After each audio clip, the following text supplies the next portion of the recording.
Good.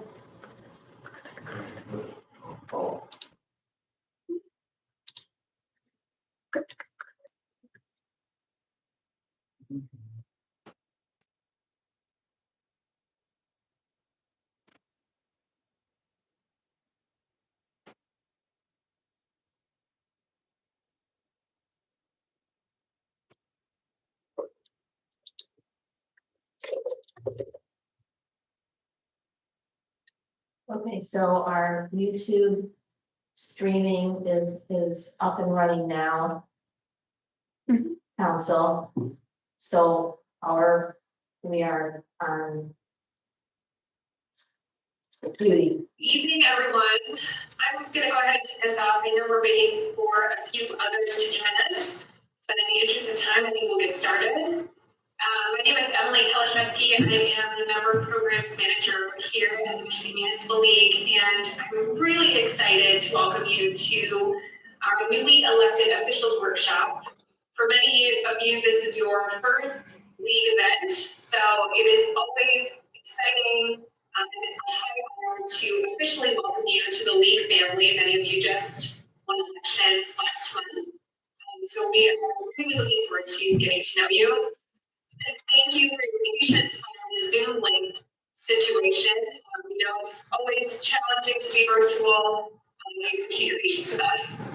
A couple of reminders before we get started. Our communications team always loves to talk about what our members are doing and post about what our members are doing on social media. So if you feel so inclined, you don't have to, but it's an option. If you don't mind taking a selfie of yourself tonight, while you're here at this training, you can send it over to us. I'll post my email down in the chat. I think that's probably the easiest way to get it over to us. And you might find yourself featured on our social media channels. Very exciting stuff. Tracy says she can't hear anything. I'm hoping other people can hear me. Let me make sure. I'm looking at Mary, and if you can hear me, just nod. Okay, Mary. Okay, Tracy, we'll get to it. Right. Well, since I already alluded to the fact that we've got other team members on the call today, I want to just quickly introduce them. You'll see them throughout the session. We're going to do some introductions with all of you who are in the room as well, so you'll get to meet one another a little bit and start building some connections. But just so you know, we've got Mentor, who's the communications coordinator here at the League, joining us. Sarah Martin, who's an events developer with the League. Jessica Willa, who's the events and campaigns manager here. Mary Charles, the research coordinator, who does inquiry service, which we'll talk a little bit about. And of course, you will meet Chris Johnson, who's our general counsel. He'll be presenting this evening and when we see you again next Thursday. So for this session, we split up over 2 nights, 2 weeks, because we recognize sitting on Zoom for a long time, especially after a weekday, is a lot. And we didn't want to keep you here too late. So we'll see you tonight for a little interview. We'll talk a little bit about the Freedom of Information Act, and we will do some local government administrative. And actually, if you look here on the screen, I just referenced my colleagues who are looking for your selfies. If you're interested in being featured on our social media, you can actually send it over to NEO, that's for newly elected officials, at mml.org. You can also post it and tag us, hashtag MML, hashtag newly elected. You can find us on social media, on Twitter, and we're at League, same thing on Instagram, and you can just search for us on Facebook. We're splitting it over 2 days. Tonight we're covering a couple of things. Next week we'll cover a couple of and get to chat with some other elected officials who are going to impart some wisdom. So again, you'll see that agenda up here on the screen. But before we sort of go into the nuts and bolts, we want to make sure that you know who we are at the League, what we can do to support you throughout your career as elected officials, and how you might interact with us in your coming careers. So I'm actually going to share my screen with a quick presentation just to tell you about the League and some services that you might use right away. So give us a second while we transition our screens here.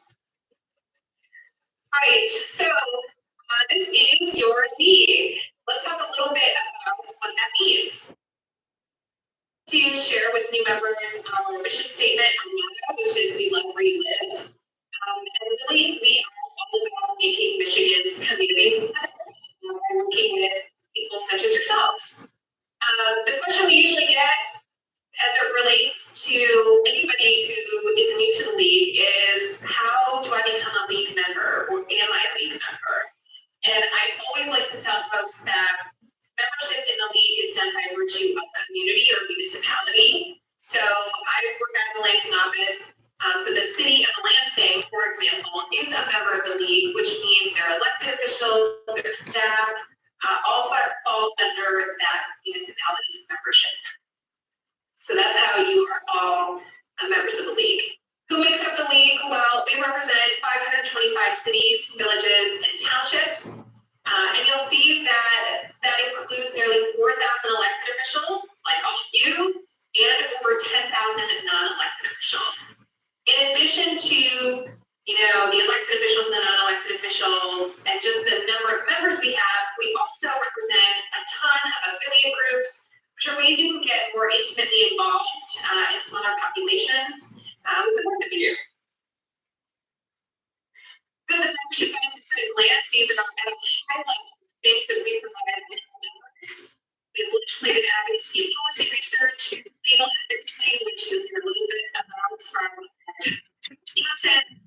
We offer placemaking and redevelopment assistance, education, and events like this. A ton of information and resources at all times. We offer our insurance and employee benefit services, lots of professional development and leadership opportunities for all of you. And we also have a league foundation that does pretty incredible work for our communities as well. A couple of things I'm just going to touch on from that list are the education and events. Of course, you're here at an educational workshop with us this evening, but we've got a couple of pieces that might be interesting to keep on your calendar. The first one of which is our Capital Conference. So the league does two major events each year: our Capital Conference, which takes place in the spring, and our convention, which takes place in the fall of each year. So you'll want to make sure you visit our events calendar. We've got our CapCon coming up in April, and that always takes place here in Lansing, so you can be right in the thick of all the action and all of the advocacy going on at the Capitol. The other piece that we want to make sure you know about is the Elected Officials Academy, which is an expanded educational opportunity for all of you as elected officials. The best thing about this program is it's completely free to participate in. So as you join and participate in trainings like this, as you get more involved with some of the advocacy work as an elected official, all of those things that you're already doing actually earn credits through this Elected Officials Academy. And doing all of these activities allow you to progress through 4 different award levels with us. And you can see on the screen there, this is a couple of our participants earning awards on stage during a general session. So if you're interested in more information, we can get that to you for sure. We want to make sure you all get enrolled in the Elected Officials Academy. So we will be sending out information in a follow-up email for you to enroll if you're interested.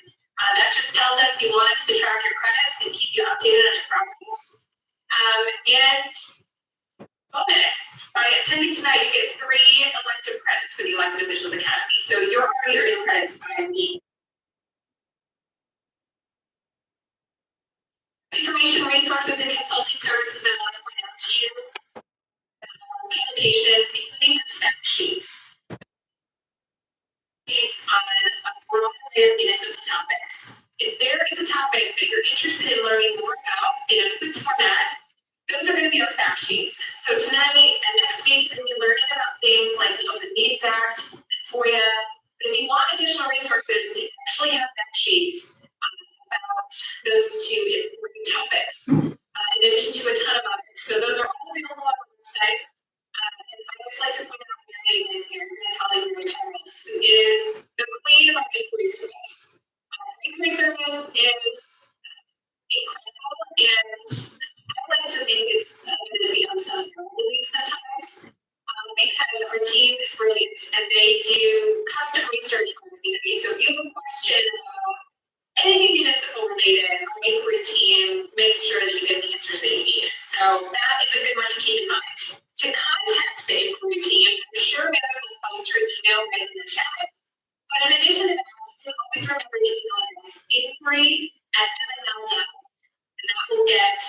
over to them to help get you started on whatever question it is that you got.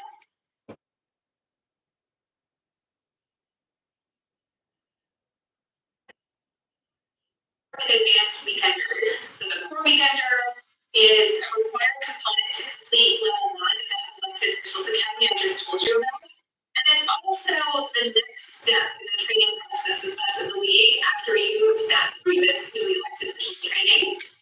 We've got that coming up February 10th and 11th. It's another virtual session, which is great. Around the time of year where some of us may not want to be on the roads. And again, we're going to put on dates up on screen right now, April 18 and 19. The membership team is here for you at all times. If you need anything, if you're not sure where to get started, if you have questions, please feel free to reach out. It's my email address here on the screen, emily@ml.org. I'm happy to connect you with whatever it is that you prefer.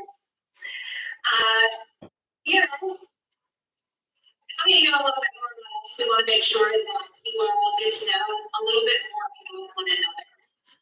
So we're actually going to be doing a little introduction exercise. We are going to be placing you in random breakout rooms, and you're going to have to talk to one another. So you're going to have to unmute yourself, and it's best if your camera's on, although we understand if your camera's on. These small breakout rooms, I think 3 times. We'll see how we're running out of time. We think 3 times. So we'll put you in a breakout room with random people.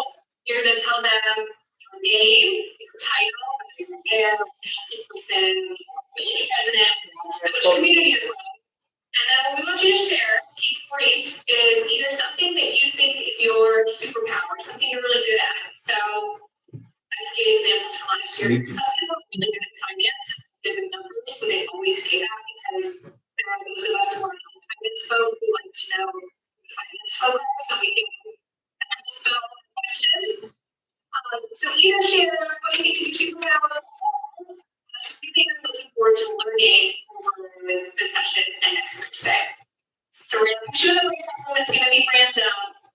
Somebody's going to have to be the brave person to go first, right? And you're going to trust that you all can. Somebody's going to unmute themselves to go first. So give us a second to put you in the breakout room. After your first breakout room is done, we have to pull you back into the general room before we put you back into small groups. So just hang tight with us. So we'll let you go. I think with that, it's going to be salaries.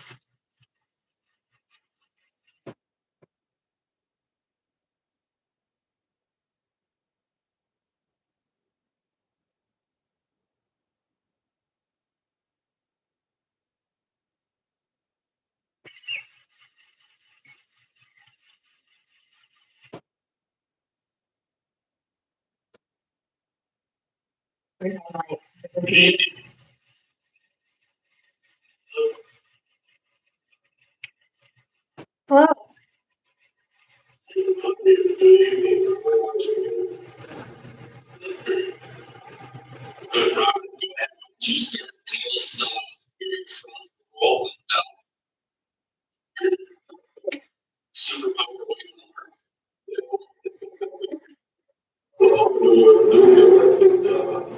Jocasta Village president.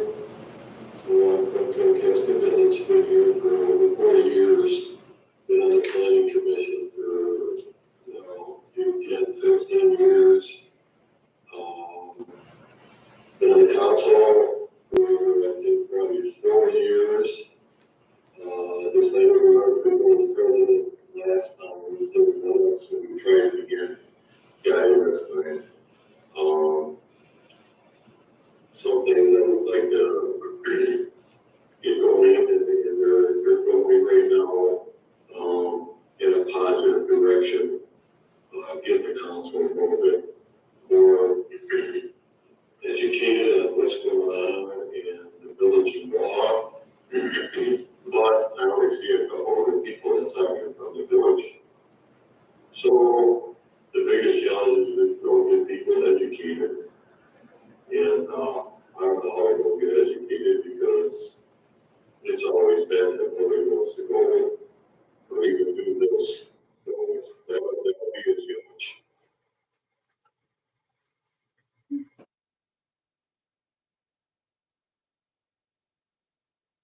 David, looks like you're. Yeah, can you hear me now? Okay. I'm Dave Spillane, City of Swartz Creek Councilman. Lived in Swartz Creek my entire life. And I've been involved with a lot of other things within the community and had a lot of interaction with the city administrations through the years. And I just thought it was time that I threw my hat in the ring. As Robert alluded to, people don't seem to want to get involved with things, and no one was interested in the precinct 4 position to actually take the time to get on the ballot. So I did a write-in and got elected by write-in, and here I am. So I'm looking forward to helping the community at another level from what I've already done in the past. So. Good. So I'm Scott Dezerka, newly elected city commissioner from St. John's, Michigan, just north of Lansing. This is actually my second go around as a commissioner. I've been in St. John's for 20 years, but I was elected as 18 as a city commissioner up in Auburn. So about 35 years later, I'm jumping back in again. I want to make sure we get to the other person. There's Village of Central Lake. Hello, Yes, is it working or not? Yeah, it's working. Rob Tyler, President, Village of Central Lake. My superpower is getting people to work together and delegating power. We do have one thing in common, Robert Larson and I, the Calcasta Village President, we both have recreational marijuana in our village. So, we have people with us. Thank you.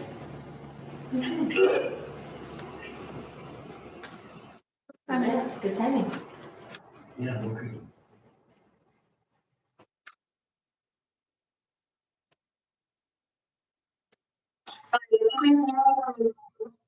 Place you in another breakout room. Now, please keep in mind, these are random, so you might get some repeats, but that's okay. We're gonna go ahead and place you in just a moment. There will be a box that pops up on your screen and you will click join room. So keep an eye out for that.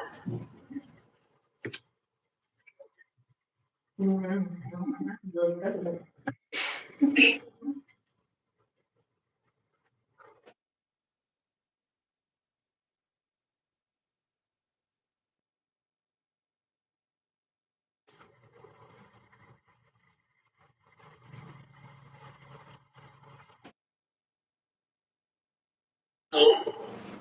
Hi, everyone. This is Jim Schwan here. Jim? I'm a newly elected council member in the city of Everett. And I think I have a lot of compassion for the people in the city of Everett and to help represent them. And I want to learn about finances because I don't have much information on that. Jerry Martin, elected village council president in the village of Brooklyn. It's the home of Michigan International Speedway. That's a lot of most people recognize us where we are in the Greater Irish Hills. So I have been served on a lot of things in the whole area of my life. And I come from township service, board service. I sort of was sent to the village council to break up the old ways club.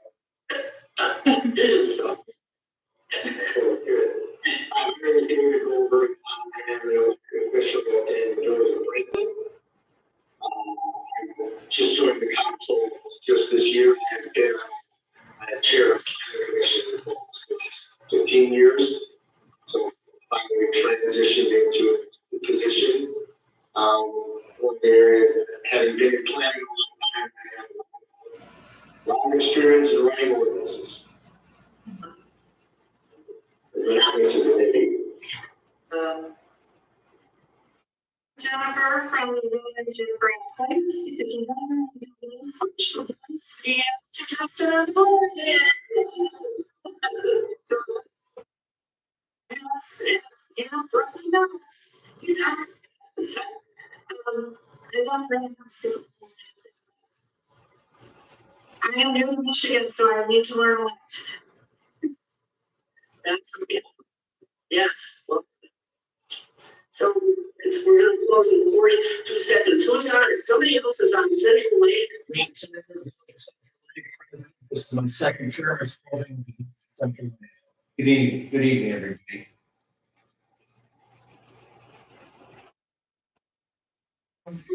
Standing, you know. Tyler, Village of Central Lake.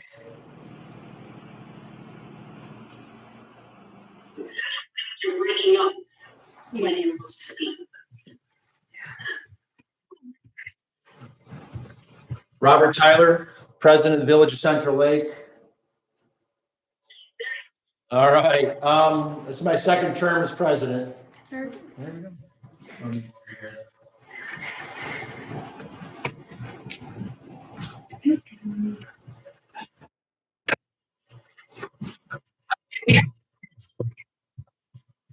So hang tight, we'll place you in your right rooms again. There's gonna be a pop-up. Wait the room, it comes up on your screen. Right there, right here.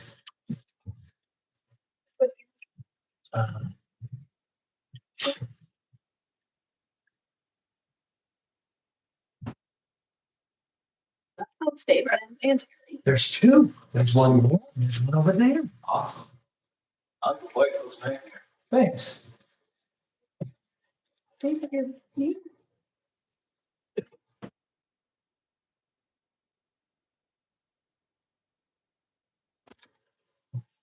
you're still muted. I'm David Goldberg. I've already met him and was just meeting someone from the Village of Central. I'm from the Village of Franklin. I'm an elected trustee. My experience is in strategy. Jerry, I already met David and Village of Central Lake. I'm from Brooklyn Village, near Michigan International Speedway, and I'm the newly elected president of the Village Council. Amber? Yes, I am Amber Kyer, and I am newly elected to the Village of Holly's Village Council. This is my first time serving.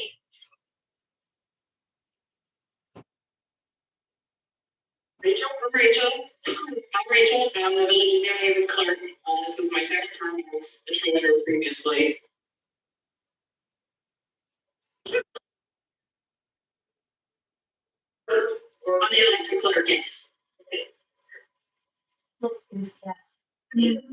Jane, say it right. Jenkins? Jane, is it Jenkins? Yes. Okay. I am sure. You do? Yeah. I can't see any of you, so I'll just talk like I used to do. I'm newly elected council member for the city of Williamston. First ventured into any type of politics and interested in learning a lot from everyone that has served before. Kathleen Carroll, 6 Village Council trustees with me tonight. We're watching you on the big screen.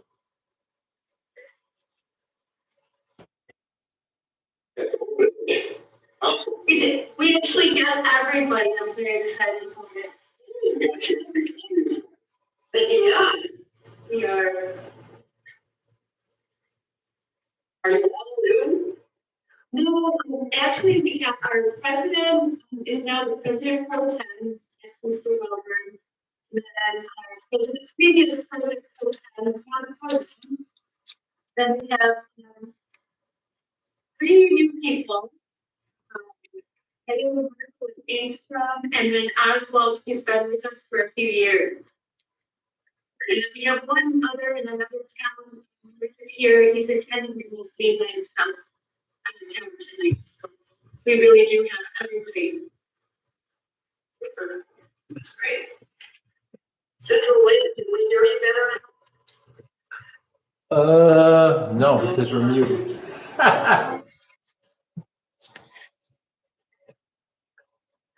Hello, am I on? There you are. All right. Rob Tyler, President of the Village of Central Lake. We are in our newly minted village offices, and we're trying to figure out the data projector, the Wi-Fi, and the internet all at the same time. So it's a struggle, but we're getting through it. Bye.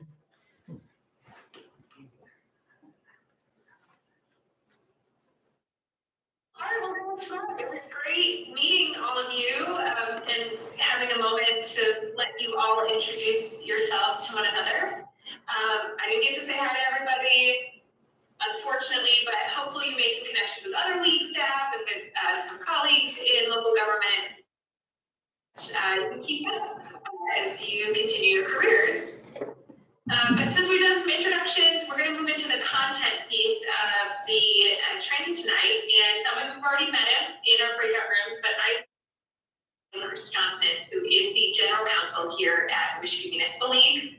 I'm not going to read his full bio because he's introduced himself as I mentioned, but in case he doesn't bring this up, I think he actually does at the beginning. It's been a year since I sat in on this Chris, but Chris calls himself a recovering politician. In addition to being a municipal attorney and serving all types of government in many different capacities, he served as the mayor of Northville for quite some time. So he brings such a unique perspective to this presentation. And so I am going to let Chris take it away and walk us through an overview of basic local government, including roles and responsibilities. Thank you, Chris. All righty, let me see if I can share my screen and do it quickly this time.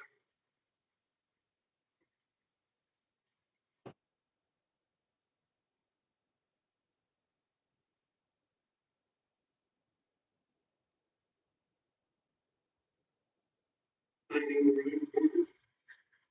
we go.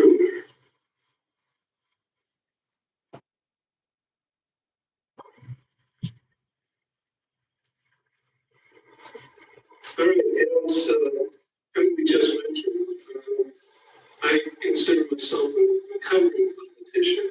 I spent 28 years as mayor in the state of Northville, and prior to that, I served on the Northville Board of Education for over 12 years. And I've been a municipal attorney for 30 years, 35 years prior to becoming general counsel here at the Lake about 4 years ago. So I not only had to talk the talk, but I had to walk the walk as well. Makes it a little bit different than some of the other folks that you get to hear from. We're going to talk about your role specifically, and I think it's going to make a tremendous difference in how successful you're going to be as knowing your role really helps you know what's going on, how it goes on, and then you can be more successful in making your community succeed. We're going to talk a little bit about the origins of local government. We're going to talk about its powers, forms, and functions. One of the roles of the council, the president and manager. All these things are very important to know. The things that's really important to recognize right out of the get-go is that local control in Michigan is constantly evolving. We are really subject to the state legislative agenda, and we're also subject to appellate court interpretation. And we'll talk about that next week specifically as we review some of the issues involving the Open Meetings Act. Our local governments are granted existence by the state constitution, so we're all political subdivisions, and again, we're subject to the whims of the state of Michigan, whether we like it or not. And there's something that's very unique in our constitution, our state constitution of 1963.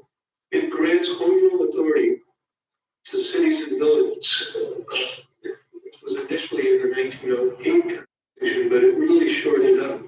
And it becomes kind of a touchstone for local government and governance now. So how did we get to where we are right now today? Well, we got to go back in history a little bit. Well, maybe not that far back in history. Let's look to 1837 when Michigan became a state. We really had two different views of local control at that time. Judge Dillon was espousing Dillon's rule, and they needed to expressly grant powers to local government. He didn't trust local government. He wanted to hold on to it by himself, or the state would hold on to it. On the other hand, we had Justice Cooley of the Michigan Supreme Court, who was really a fan of local control and basically said, local control is important. It's a matter of absolute right, and the state cannot take it away. So we had these two very divergent views, and the problem was that Michigan ended up with the system that most states used at the time, and that was local control should be limited. Local government has no business wandering too far from the water. So basically, even though Dillon's rule prevailed initially in the state of Michigan, things did evolve. In the 1908 Michigan Constitution first put in the Michigan Constitution home rule, which was at that time sort of limited. In 1923, the Michigan Supreme Court made a decision on a ordinance that had been passed by a local unit of government, and that ordinance had a higher minimum wage than the state minimum wage. And the Supreme Court in 1923 said, no, local government, you can't do that. You don't have that power to do that. I mentioned before we had a new constitution in 1963, and this section 34 of that constitution, really solidified local control and home rule for local units of government, especially for home rule cities and home rule villages. And in 2016, fairly recently, the Michigan Supreme Court addressed the same kind of issue where the city of Lansing had passed an ordinance with a higher minimum wage than the state minimum wage. But this time we had a different result from the Supreme Court because of the evolving Constitution in 1963.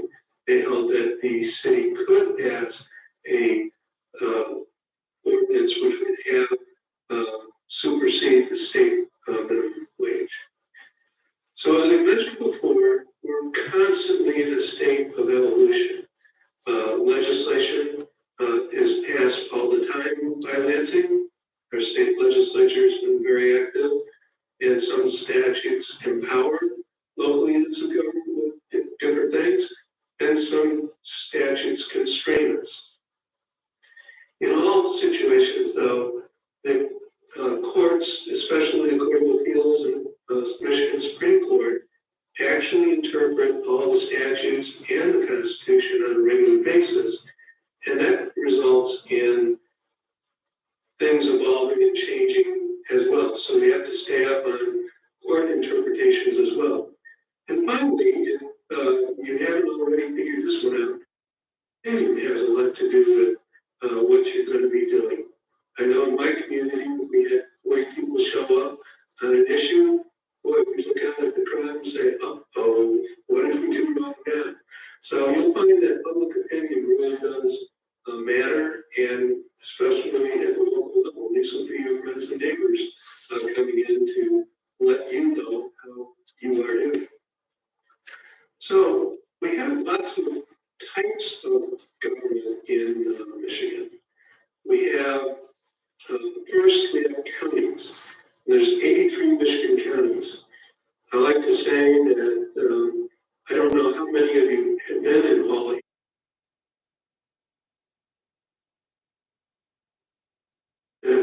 all 83 Michigan counties and never ran for a statewide office. So we've got 83 counties in the state, and they do an awful lot. The next level of government we have is at the local level, which are townships. And we have two different kinds of townships. We have general law townships, and we have charter townships. And we have 1,240 townships in the state of Michigan, of which 138 of those are charter townships. That's a lot of local government. We also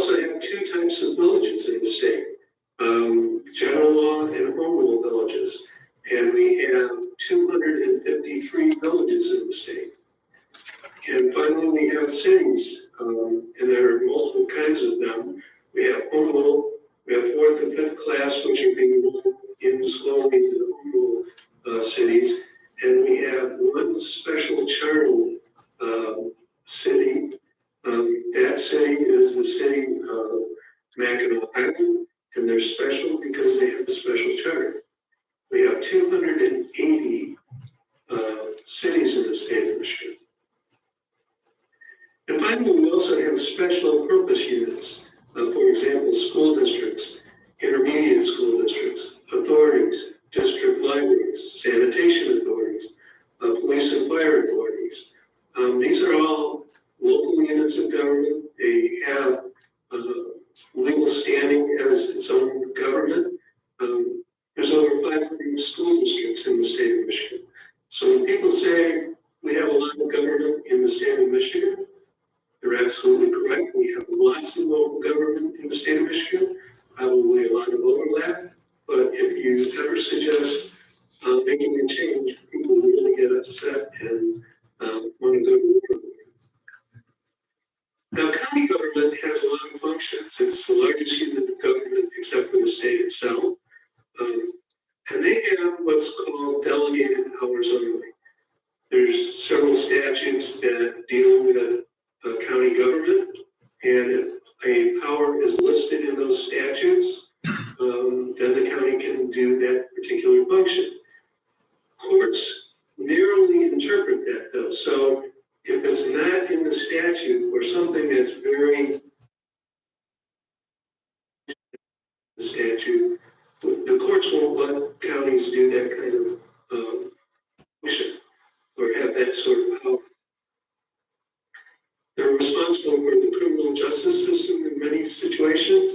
They do both civil and criminal court functions. They have responsibilities at the county level.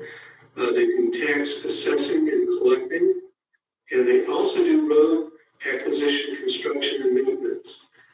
I mentioned before that we have 1,240 townships, but townships do not have the power to maintain streets and roads. If you're in a township, it's the county that is responsible for not only construction, but maintenance of those roads. Now, general law townships, and this is a citation to Michigan compiled laws, you can find out what they do here. They are limited in the discretion on their organizational structure. In other words, they must follow the state law on how they're organized. The governing board of the township is usually made up of either 5 or 7 total members, and that depends on the size of the township.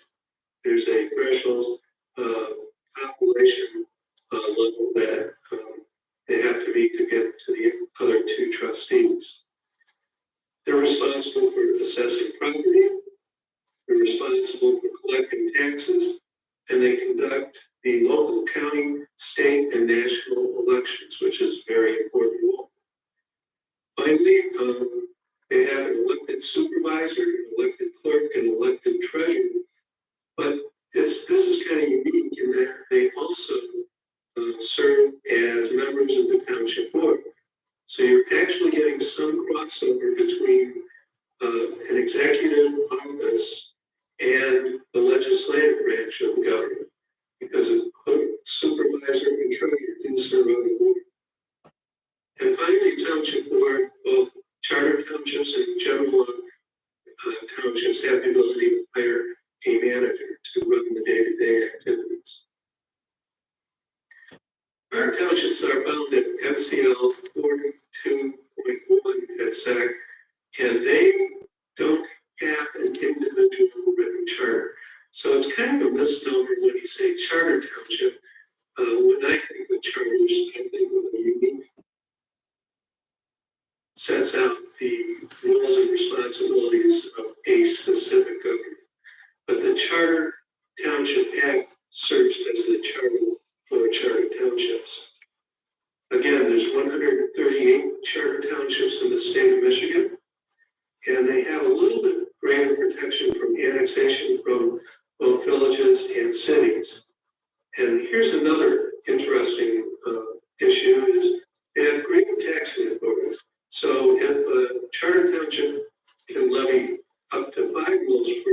municipal operations of the township, whereas a general law township can only levy one mill. Finally, they also may hire a manager to run the day-to-day activities of the charter township. Again, their elected supervisor, clerk, and treasurer serve on the board, and they have a vote on the board of trustees. So again, there's some blending of executive and legislative branches of government in the township.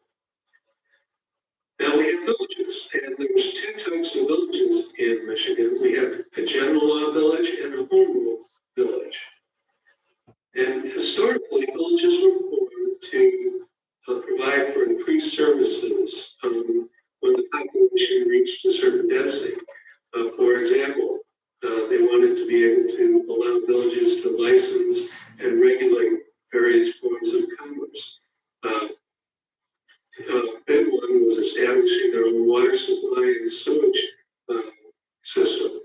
And control and maintenance of streets and roadways was a big thing because, again, townships were not able to do that. And here's the other very unique thing I think is unique in the whole country. The village does remain part of the township. So residents of the village are voting in the village elections and they're voting in the township elections. And they're also subject to both village and town taxes, which may or may not be desirable in certain circumstances.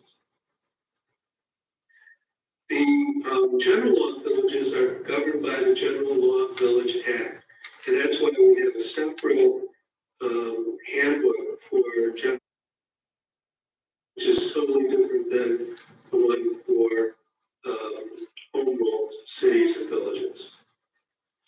The General Law Village Act is not the equivalent of a home rule city or village charter. It always has to follow the act and follow it religiously. It's a state statute, but there are some key options in the General Law Village Act, and one of them, probably the most important, is providing for a village manager. Now, home rule cities and home rule villages in the state were provided for in the 1963 Michigan Constitution. City government has specific powers for assessing property, collecting taxes, conducting county, state, and national elections. You'll notice I didn't have those responsibilities in any village because the township runs the village elections, not the village. So that change in Michigan state law happened a few years back, and running village elections is now a township responsibility. There are many, many options within the Home Rule Cities Act and the Home Rule Village Act. And things could be as partisan or non-partisan elections. We also have only three local units of government that have partisan elections. And quite frankly, I don't know what's Democratic or Republican about putting in a street or road, running a water system, but maybe somebody can enlighten me someday. They have the ability to have wards or district elections, or at-large elections, or a combination of both. The mayor can be chosen at large, highest vote total among those running for council, or maybe even be elected by other council members or commission members. When I say council, I'm also referring to commissions. A number of city charters call the legislative body commission rather than a council. And it can provide for having a clerk and treasurer appointed or elected. Both positions can be one or the other, either or, and we have cities throughout the state of Michigan that do it both ways. Now, the government structure in home rule cities or villages is sometimes using the council manager form of government, and about 234 of our cities use the council manager form. The policy and legislative role is in the council, and then the council handles or hires a manager be the administrative head of the city. So it's, holding the manager responsible for implementing the policy that the council sets. There's also a strong mayor form of government with the council, where the mayor is elected directly by the people. The mayor is full-time and salaried and usually appoints the top administrator, hiring and firing those individuals. Often they have veto power over council actions and subject to an override by the council. There's also a weak mayor form of government,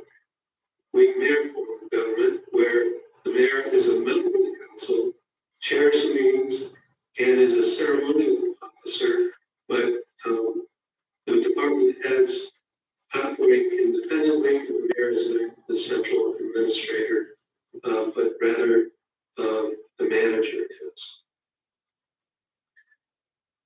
The council, commission, and manager form of government really started and was created in the early 1990s. The purpose of the manager was to bring professional management to a government. So the professional manager, it was argued, is more equipped to handle municipal issues than a person who has the most votes in the last election. And I can honestly tell you that, when somebody's garbage did not get picked up on time, and they would call me, the mayor, hey, my garbage didn't get collected. It was always one who would say, you should call the city manager, and he or she would go right on that. So it really made a difference. The council and commission's role is very important as well. You're the policy-making body for the local unit of government. You're essentially responsible for the long-term and short-term goal setting of the community. And you're responsible for adopting a budget and any capital improvement plan. Now, think about it for a moment. You got to make sure that your goals and objectives line up with your budget. It's all fine and good to have a goal of, we're going to fix the damn roads, right? Well, if you only put $1.98 into the budget to fix the roads, you're not going to fix very many roads. In fact, you probably won't even get a whole inch in there. So make sure your goals and objectives line up with your budget, because you can't really hold administration accountable if you haven't provided the wherewithal to accomplish the goals that you set. Be reasonable in your goal setting and make sure it's within the context of your budget, because you'll have a lot of frustrated people in a very frustrated community if these two items are out of sync. Remember that you must act as a body through your resolutions and ordinances. You're not a group of individuals. You don't get to walk into town hall or city hall and say, hey, do this because I want you to do it. It has to be a council decision. You have to act through the council. And you can and should adopt rules and procedures. If you're a general law village, you must adopt rules and procedures. So make sure those rules are up to snuff, run them by your city or village attorney, look at them every year, make sure you're comfortable with them, amend them with the times. As I mentioned before, council members and commission members can only act as a group. They can't act individually. Individual members of the council do not have the right to direct staff to perform any function or activity unless they're a strong mayor form of government or the president of the general law village that doesn't have a manager. So only that person gets to control the day-to-day activities of what's going on. You're happy to ask questions. You're happy to get, input on the budget, but you don't walk into City Hall and say, on my street first, because I'm in the council. And again, individual members of the council should not be directing staff. You're just one member. And it's always up to a majority of the council to provide direction to the administration. The manager of the community is responsible for implementing policy to achieve what the council goals have been set for. and it's always responsible to report the status to the council. Generally, the manager is responsible for the day-to-day operations, and usually in most communities that have a charter, actually hires and fires the other top administrators. If you're going to compare a manager to a corporate structure, the manager is the chief executive officer. So it's very important that you think about the kind and the content of the communications you want to have with the manager. What information do you really need? You need information on critical infrastructure, on budget priorities. You really need to know where you buy the pencils. You know, this gets into a lot of minutia, and you're having administration running around doing stuff, but maybe not going to accomplish a whole lot if you're in the weeds. If the information is important to you, it should also be important to all the rest of the council or commission. Playing gotcha really does not build healthy personal relationships, even with your fellow council members or with staff members. I did have a city council member that served with me for a while, and his big thing was to always try and play gotcha with the finance director. And he's asked these really obscure questions, and she was so good that she could, say, well, Mr. Council Member, if you look at page 37, line item 14, you'll find the answer right there. We did spend $1.98 on that widget. And, he ended up trying to play gotcha, but he ended up actually looking to the public like he didn't know what he was doing. And the staff member just had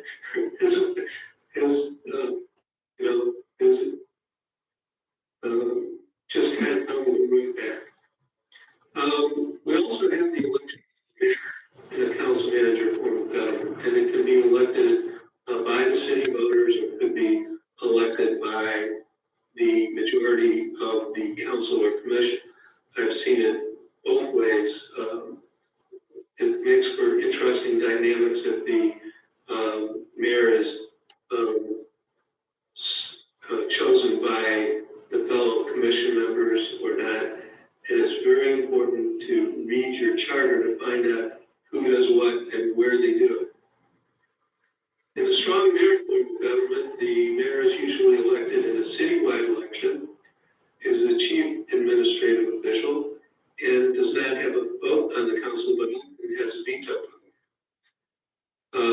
A general law may have a manager, but if it does not, the village president assumes the role of the chief administrative officer.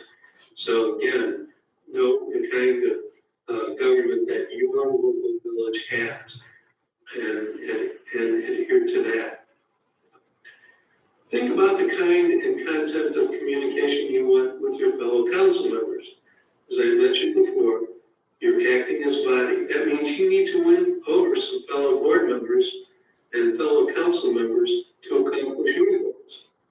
And there are lots of sunshine laws that we're going to review later in detail. But think about it for a moment. If you go in and insult a fellow commissioner or fellow council member, don't remember that. Don't remember that for a long time. And trying to get their vote on something that's critical to you is going to be a problem later on. In fact, it divides up a council member, divides up the commission. So think carefully before you just spew random thoughts out there. Act appropriately. Now, a charter for a home rule village or a home rule city is the equivalent of your constitution. City charters must include a few items like how you conduct your elections, what your tax rate is going to be, that you have to follow the Open Meetings Act, and that you have to protect peace, health, and safety. It can include dozens of other provisions like water, like sewer, streets, special assessment, various other things that are provided for in the Home Rule Village and Home Rule Cities Act. millage rate that's higher than 20 mils. That's the maximum.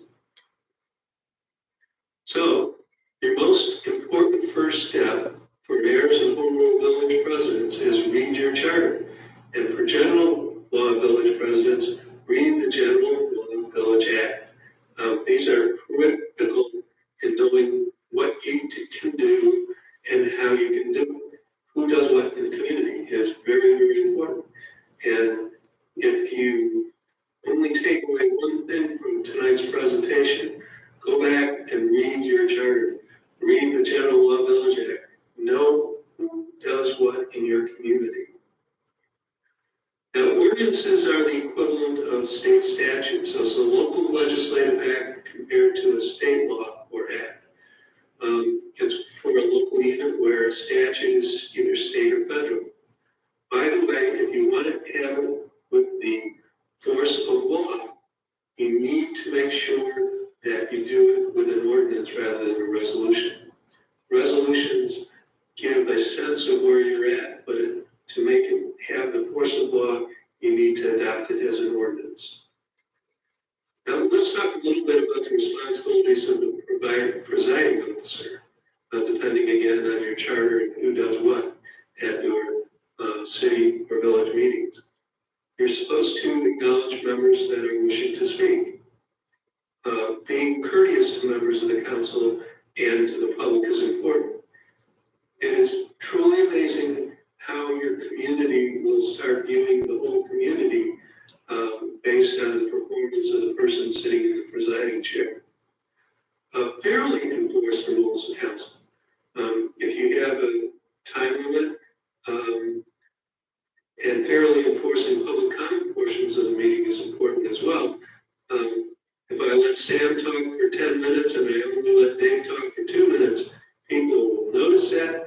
You'll be subjected to an awful lot of criticism, and it will appear, and rightly so, that you're not being fair about it. And not being fair is one of the things that the public is probably most upset about when they go to a meeting. The presiding officer also has to ensure that all the rules of the Open Meetings Act are followed, especially when you're about to go into a closed session. So be very, very careful on calling this closed session and going into the closed session. One of the things that's always interesting during the public comment portion of it, sometimes people want to ask questions. Well, public comment is public comment. It's not public question and answer time. You're under no obligation as a council to start answering questions. For example, somebody might say, hey, when does that program start? You know, and everybody knows that it starts on May the 1st. So it's easy to say, hey, that program starts on May the 1st. No big deal. When somebody wants to get detailed into the crazy budget that you just spent 4 or 5 study sessions working on, public comment is not the right time for that. Public hearing of the budget is, but you're under no obligation to be answering those questions. I always advise folks to resist debate during public comment. The presiding officer can say, thank you, your comments are noted, and you're not really in a situation of doing the United Kingdom House of Commons question the Prime Minister power. Let's turn to a very important subject here regarding ethics. Ethics are very important, and there's the Institute of Local Government, and they have 4 tenets for making sure ethical conduct occurs. First, do not financially benefit from your position. You might be entitled to some salary, and that's okay to accept that salary if you want. That's what you signed up for. You shouldn't be going into a restaurant and expect a free meal because you're a council member or you're the mayor. Just don't do it. Don't accept it.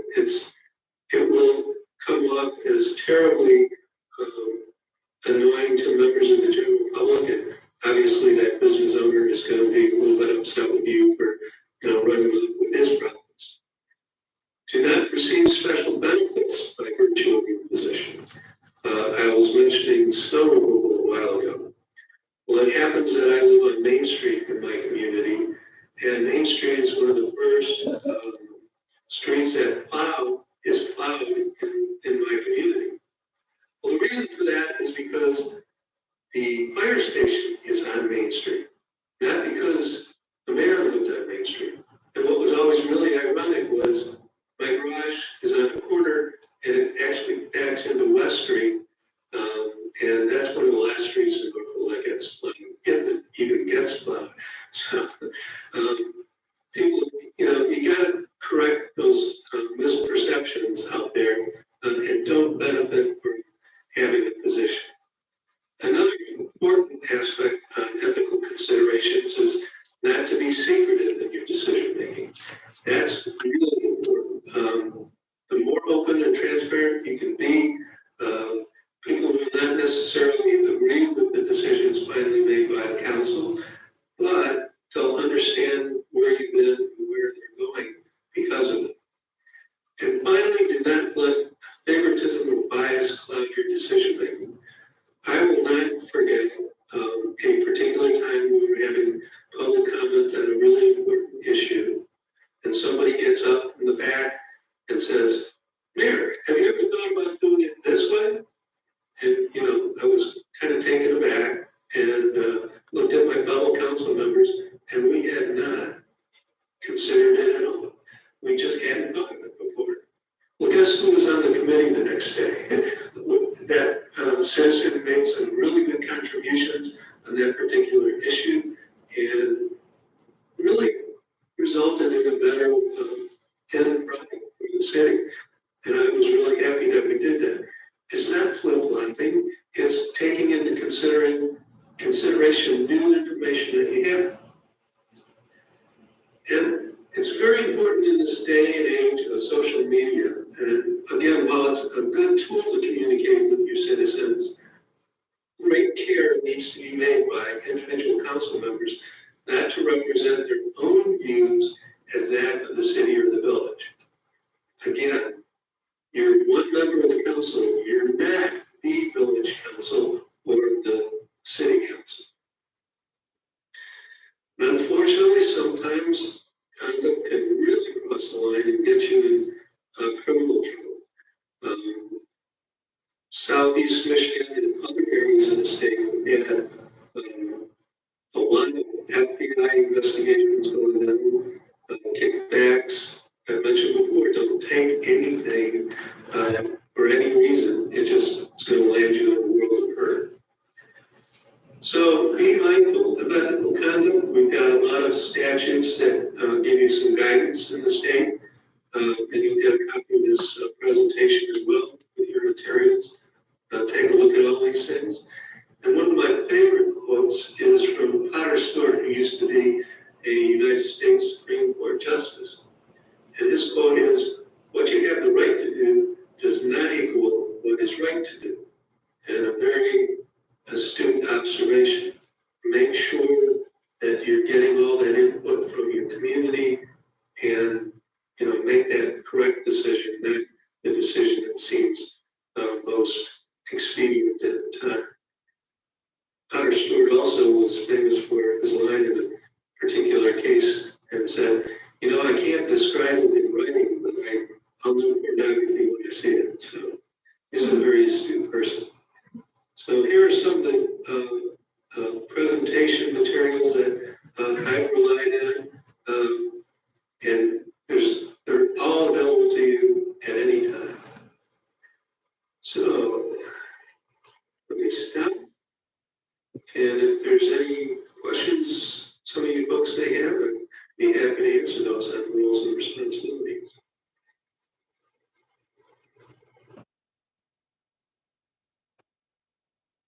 I'll just give it a second in case anybody raises their hand or is typing something in the chat for a question.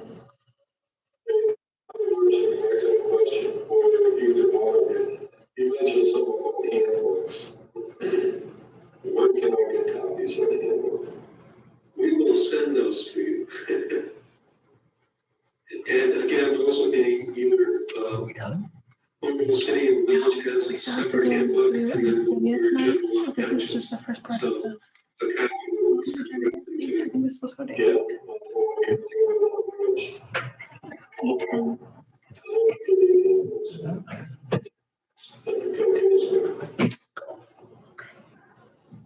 We can do that. I think Mary's making it up as we speak. Mary, Mary, she's the best. She's everyone's favorite person. For the rest of you, we will make sure that you have the copies of these presentations. So you'll get an email afterwards with copies of the presentations, and we'll also link you to these handbooks. So you can take a look. There are sections on it. It's in this one. So if you want to revisit any of these topics, you'll have digital versions that you can access right away. It sounds like there aren't any other questions. So, this is Jeff. I'm trying to figure but so you're talking about a strong mayor and weak mayor. How do you determine what, I mean, is that just, how do you determine which is which? I mean, I know you know again, like I mentioned at the very beginning, read the charter. The charter will tell you what powers the mayor has. And if the mayor is elected directly at the beginning of the term and have the administrative powers, and we go to the charter that will determine that he has or she has. If it's a council form of government, that will also be in the charter. It will provide for hiring a manager. It will provide for what the mayor can and cannot do. We had a council manager government in my community, so it was really clear that the council hired the manager in my community, hired all the rest of the administrative folks. So you'll find that decision has been made in your charter. You can amend the charter if you want, but that's a whole separate process. So bring it to the charter, it looks like the council, the council, but we don't have a city, we don't have a manager. We don't have anybody that's filling that role. So I'm confused yet, I'm not sure here. So that's kind of a question. Yeah, again, with reading your charter, I don't know who has administrative authority in it. You mentioned your village, right? We're city. Oh, you're city. It should be spelled out somewhere as to who has the administrative responsibilities in the city. Okay, I'll look closer then. Thank you. You're welcome.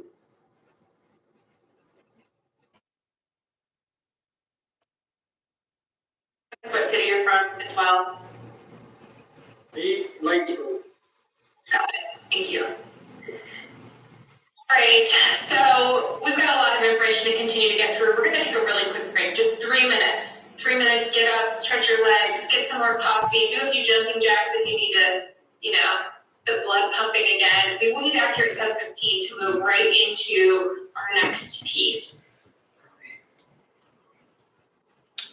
How you doing, Jane? Good, how you doing? Good. I thought I was missing something. I thought you were taking a bunch of notes. Then I walked up and saw you do it. Oh, yeah. It's like keep taking notes on it.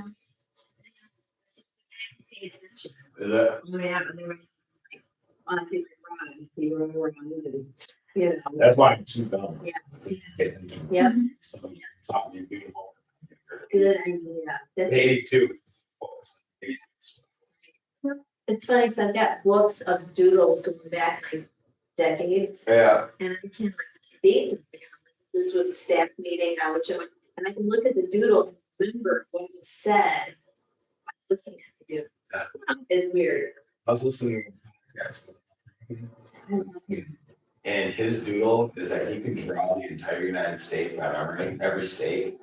Like, it's because when he went to Harvard, he was in college and he was at a bar and he lost a bar, but like they asked him to name every 50 states as a bar bet. He missed like 2 states. And so to memorize all the states, he started drawing, he's done it ever since. So he did it right on the podcast with all the Yeah, states. it's really cool. Yeah. I like him a lot. I think he's gonna get back in Is he? I think. My sister met her when we was campaigning, she was living in Minnesota, she got a picture of my oldest niece, Margaret, she's. Yeah. Yeah. She's like 2, kissing her ass. Mhm. I've been to leadership conferences where like they know people like to fiddle, so they have like Play-Doh on the table and like Yeah. different things. Yeah. That's one of the, like, kind of teaching, you know, is having things that kids can play with, but it's a fine line because they don't throw it, chew it. See it. And I've gotten word it's gonna be ready at the booth in at 5 to 8, so I'm gonna need to. What do you get? Yeah, because Chef Lou just Sushi? started. Lou what's his, can't remember his last name, but Chef Lou just started and he's doing chicken wings. We do sushi on Thursday. They do sushi? Thursdays, Chinese and sushi, I heard the sushi's really good. Yeah. Interesting. Mhm. But they got a new chef who just started it Yeah. this week, yeah. Sushi, I think Wednesday is sushi night, I get some time, maybe. Oh, Ravingles. Is their food still really good? Yeah, sushi is, Oh, so if really? you ever get there, sushi to go. I think Halovino does sushi on Wednesdays as well. Is Yeah, it? they do. Mhm. Have you been to the art Mhm. lately? Oh. I used to love to go there for shrimp. Mhm. Yeah, They still did the shrimp like. it's got same recipes, whoever bought it, $1. Somewhere. The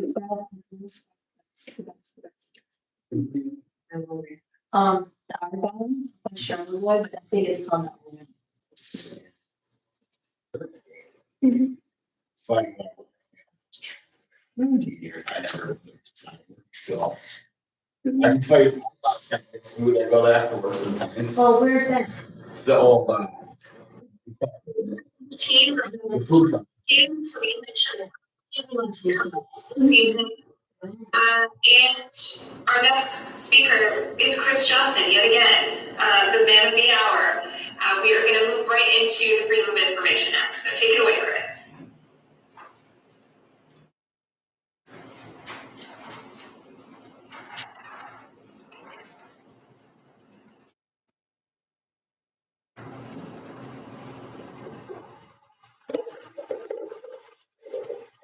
All right.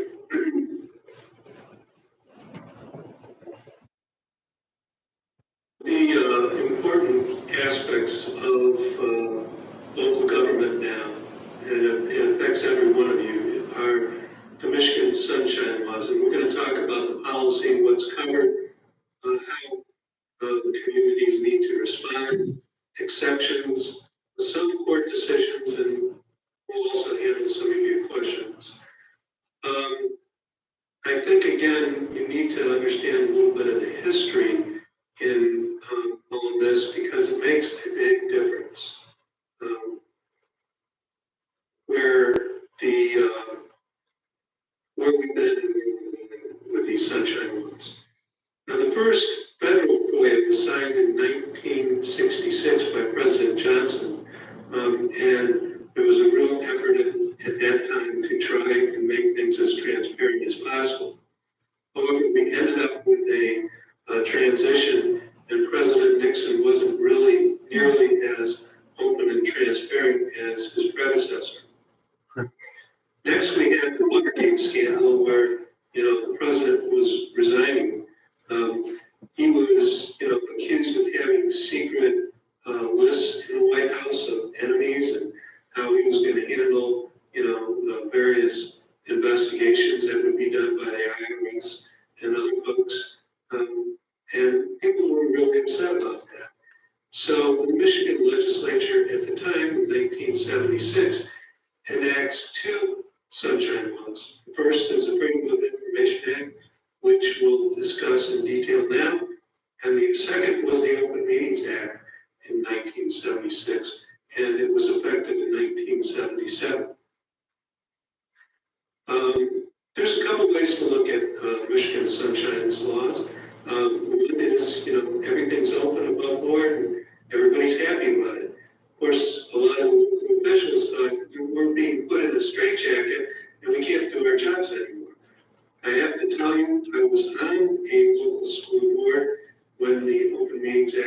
to affect, and it did in fact change what we were doing and how we did business.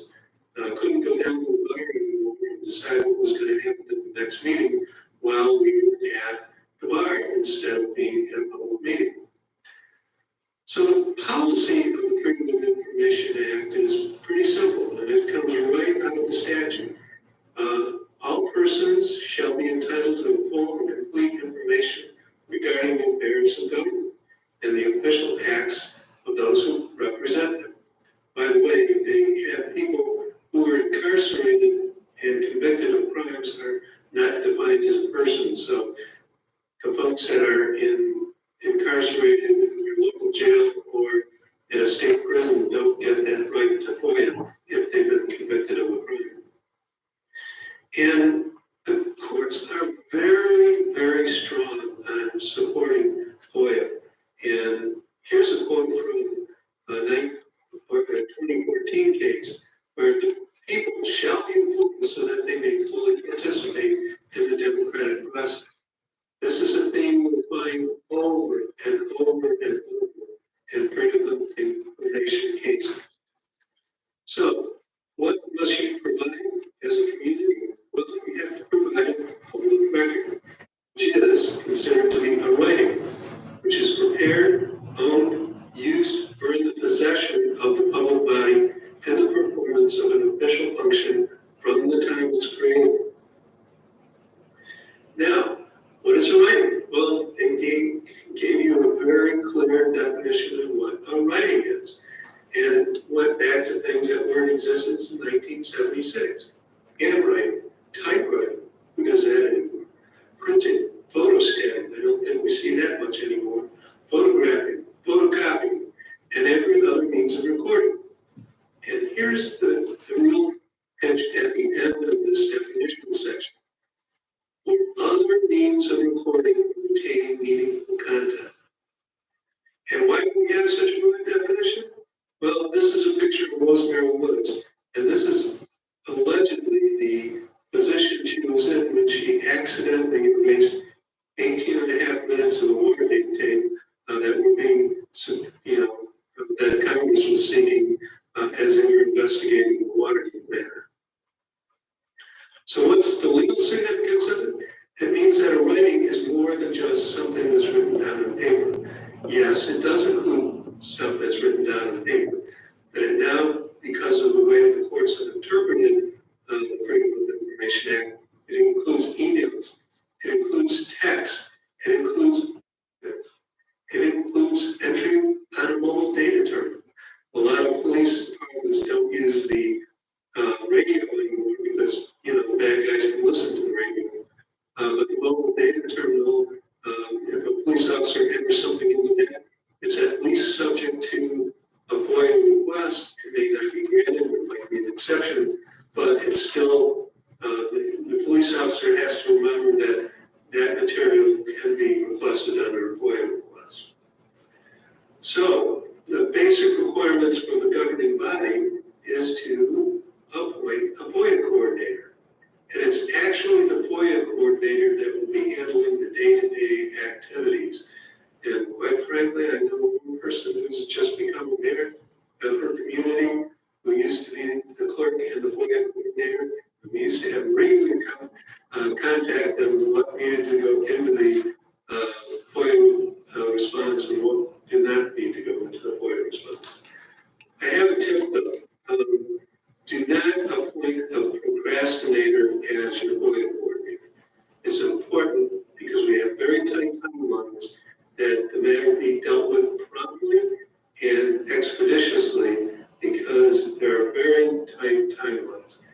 You have 5 business days to respond to a FOIA request. So that's basically a week. And if you're a procrastinator and open up your FOIA on the 5th day and go, oh, this is a lot of stuff.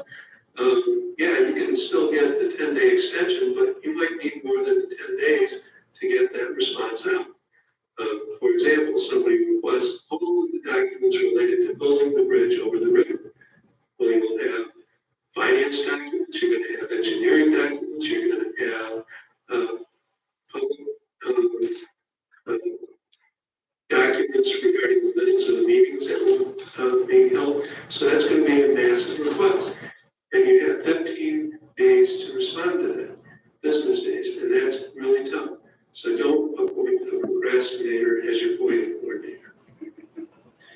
Now, the basic requirements of FOIA, you do not have to create or compile a document that doesn't exist. You know, if you look through your records, you're not the research service for the local newspaper. If you have the document, FOIA coordinator will turn it over. If they don't have it, too bad for the requester. Now, some of the exceptions that are going to apply most of all to situations that you might be dealing with as a public official will be bids. Bids are not subject to a Freedom of Information Act request. Reasons obvious. I would love to know what you bid before I submit my bid, because it would be a couple of dollars less, and I'd get the business. Test questions and answers are not subject to FOIA requests. Nothing better than going into a test where you know what the test questions are, and even better, knowing what the test answers are. Tentative bargaining agreements are not subject to disclosure until after they're ratified by both parties. And there's also a whole section in the Crime Victims' Rights Act regarding care of sensitive information of a victim of a serious crime. Some other common FOIA exceptions are the attorney-client privilege, and that's really something that's important to recognize. And let me take a brief moment to explain that. A lot of managers at the very beginning of the FOIA years thought, oh, we'll just put the city attorney on as a copy here, and that'll give an attorney-client privilege. Wrong. And courts have definitely hammered that down. An attorney-client privilege exists when the client, the city and the village, requests the city attorney or village attorney for their opinion on a specific matter. So we want to know about one thing or another, and you ask the city attorney for their opinion on it. And the city attorney can respond in writing and give you, these are your options. I recommend you do A, B, or C. Don't do D, E, and F, because that'll get you in worse trouble. And that's a privileged communication between the attorney and the client. It is not just simply, I carbon copied the city attorney, so it's a privileged copy. Another one that's used quite frequently are withholding information because it's an invasion of privacy. There's usually a two-part test to that. It has to either reveal personal or intimate details about individual private life, and it doesn't help the public to understand the operation of the governmental entity. And we'll talk a little bit further on that in a moment.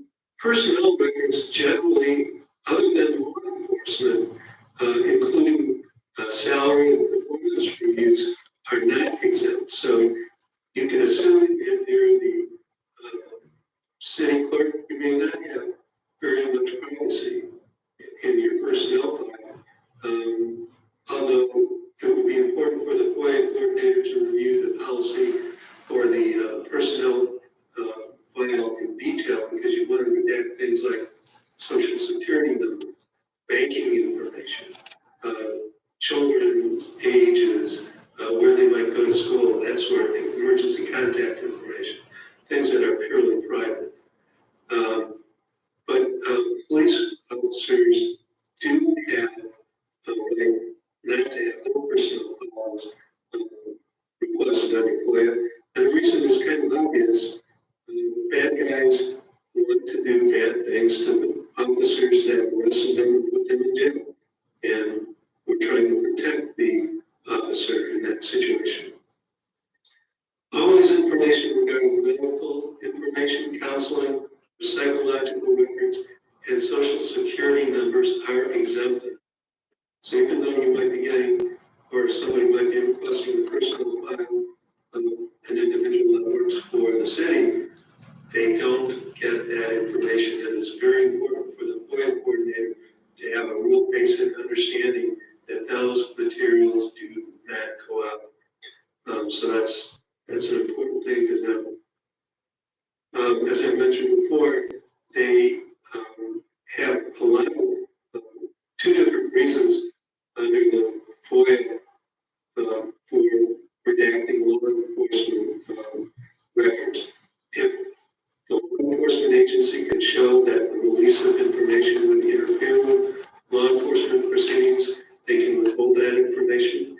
And definitely records regarding operational plans, covert law enforcement officers, informants, and again, personal information regarding specific officers are generally exempt.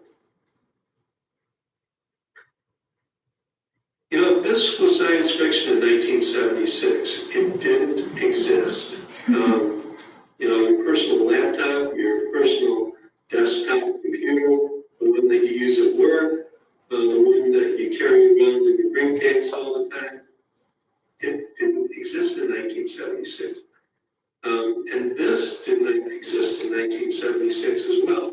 You know, a smartphone like I have sitting right next to me, I don't know if you can see it or not, there's my phone.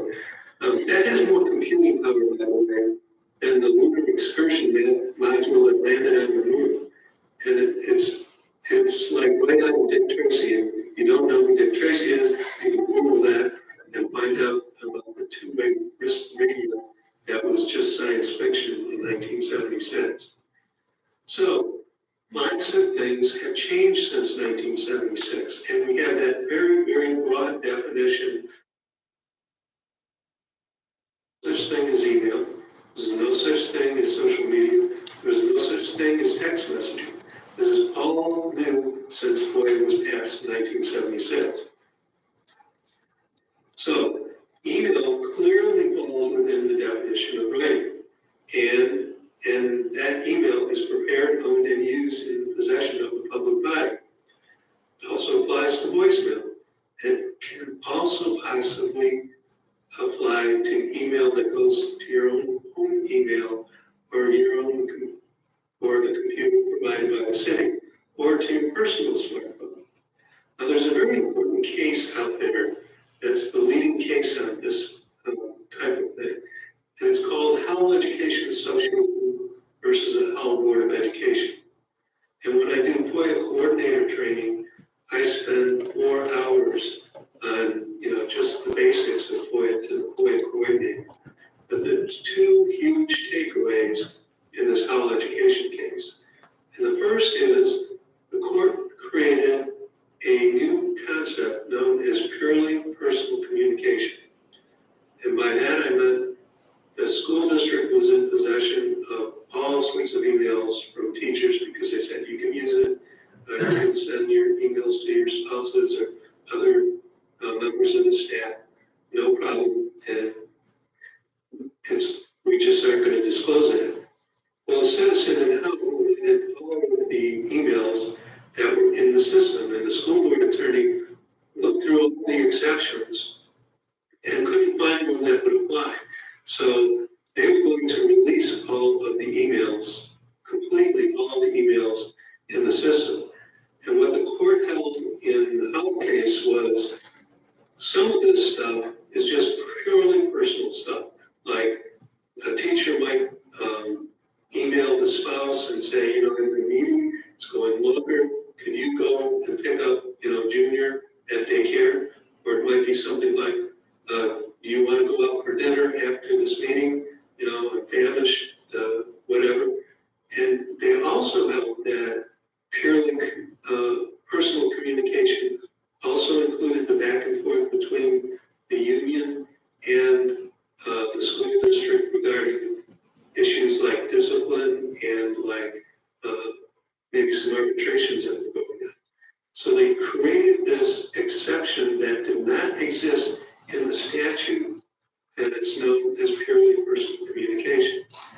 However, the second part of the case is that the content of the message is more important than where the message is stored.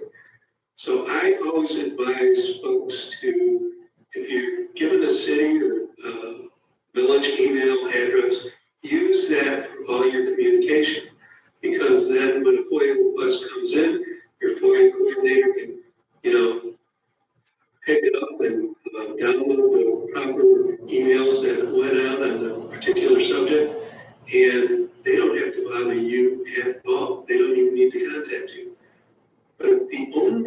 where message back and forth exists is on your own personal computer or your own smartphone.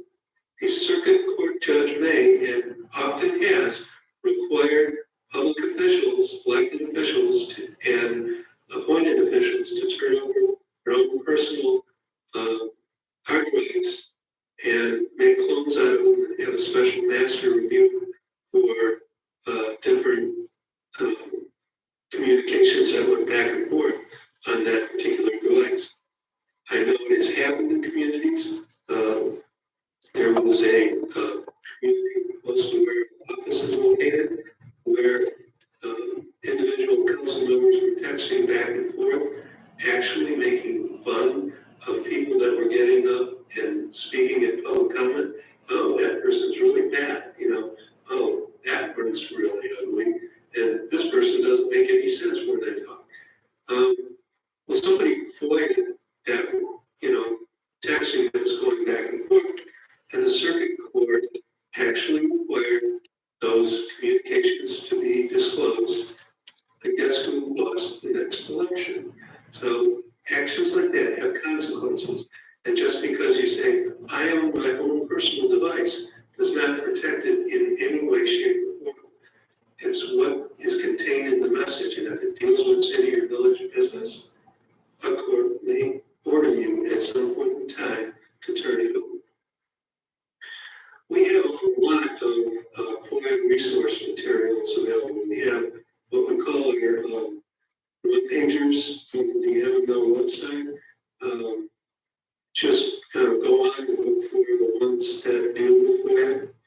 If you really want to get into the nuts and bolts of FOIA, there's an excellent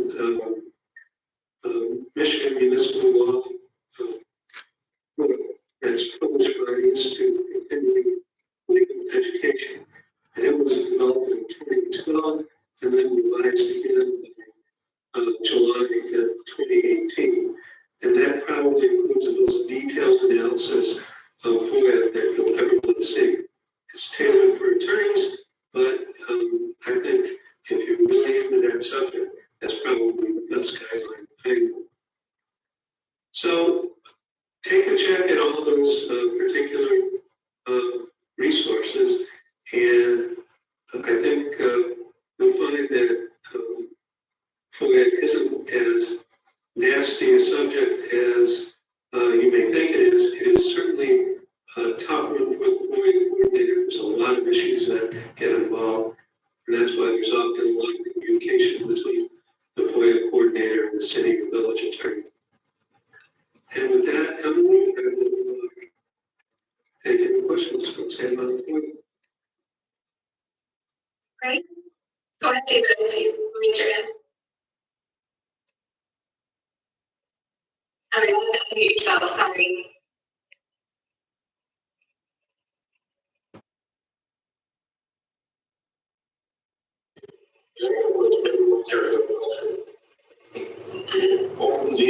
Open meetings, how many people would have to be in attendance for open meetings? I will get into that very specific detail next week. We're going to go over the Open Meetings Act. It deserves its own separate section all by itself. And I will answer those questions next week. Okay. Thank you. Go ahead, David. On the computer issue of meetings, this just came up recently in a conversation. If the city issues the computer and it's their property then, and all information is transferred back and forth only in that computer. That is the only computer that we technically, legally bound by FOIA. And in my particular community, they give us a stipend to go buy a computer if that's what you want, or a tablet, or whatever you want to use. And that's yours. You have it for it's yours, you own it. So anything that you have on that can be requested by everyone to come back and be used against you? For whatever purpose that the requester is using, yes, it's the content of the message, it's cell phone, smartphone, you need that at some point, for your coordinator, make a request of you, give me all the stuff you got. And if a circuit court judge doesn't believe you're handing over all the information, they will, ask the your argument, which through all your files. So that's why I really recommend using, separate emails and separate things that aren't your own personal property if you can avoid it. And stick to the one computer, the one email address that you're using. Just makes it a whole lot easier for the FOIA coordinator later. Okay. Scott, go ahead with your question. Thanks, Emily. This question, in an era of Zoom meetings and multiple recordings of meetings, are all recordings of meetings subject to FOIA, even if they're just for the purposes of recording motions for a clerk? Are those documents and recordings all FOIA-able? They're FOIA-able as they exist. A number of communities that I know have a policy where the clerk will use those recordings to do the set of minutes, and after the minutes are approved by the governmental entity, just get rid of the notes, and the notes could include those recordings. As long as that's your policy and it's clearly stated, but don't, if somebody FOIAs the recording in the meantime before you destroy those in the regular course of your business, you're going to have to provide that recording.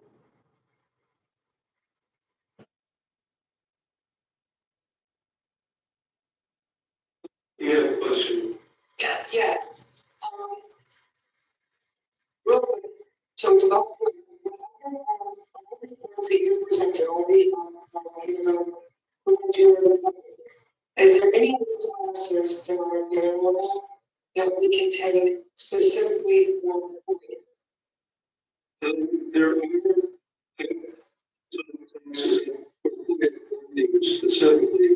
There are probably 25 exceptions that are in FOIA itself, and then a number of statutes. The Michigan Association of Municipal Attorneys actually put together a publication a few years back with all the statutory exceptions that existed at that point in time. For example, I referenced earlier the Crime Victims Act, which provides a number of exceptions to FOIA in that statute. So, people, one of the investigations that might be done after a serious injury accident will include, the victims sprawled out.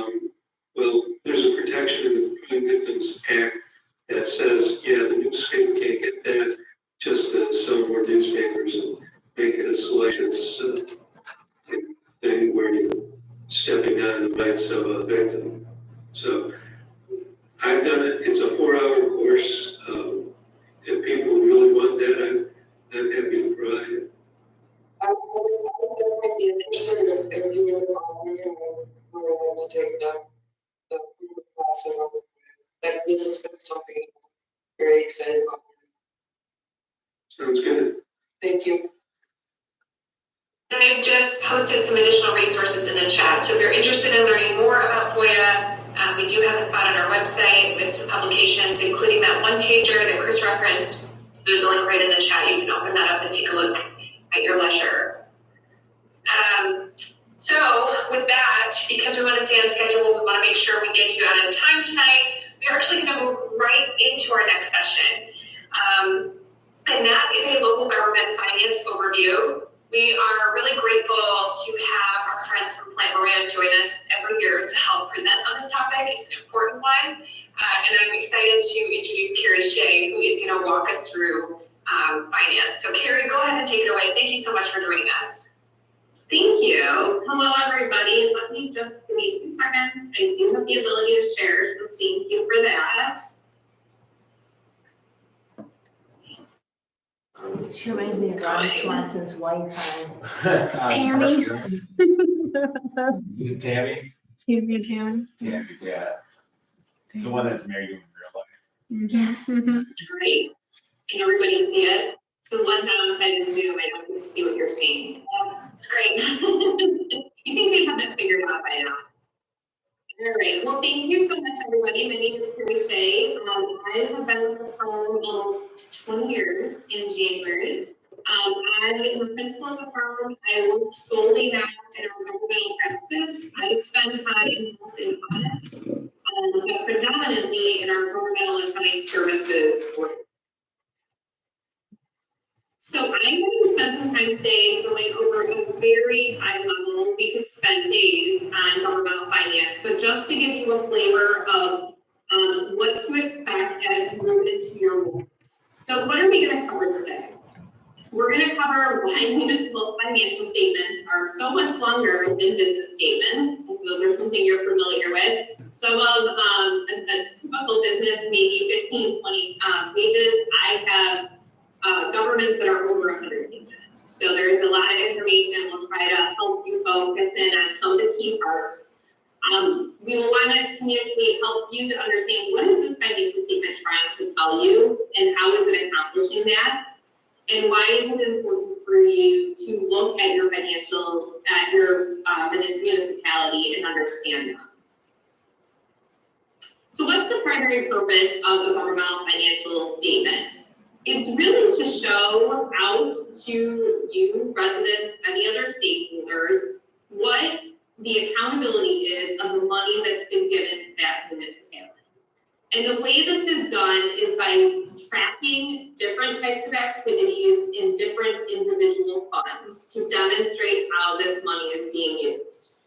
That's what is the most confusing to so many people, because a lot of corporations that have one column for their financial statements, and you are likely to have many in the front of your statements, in the back of your statements, and it's really overwhelming to try to digest what that is.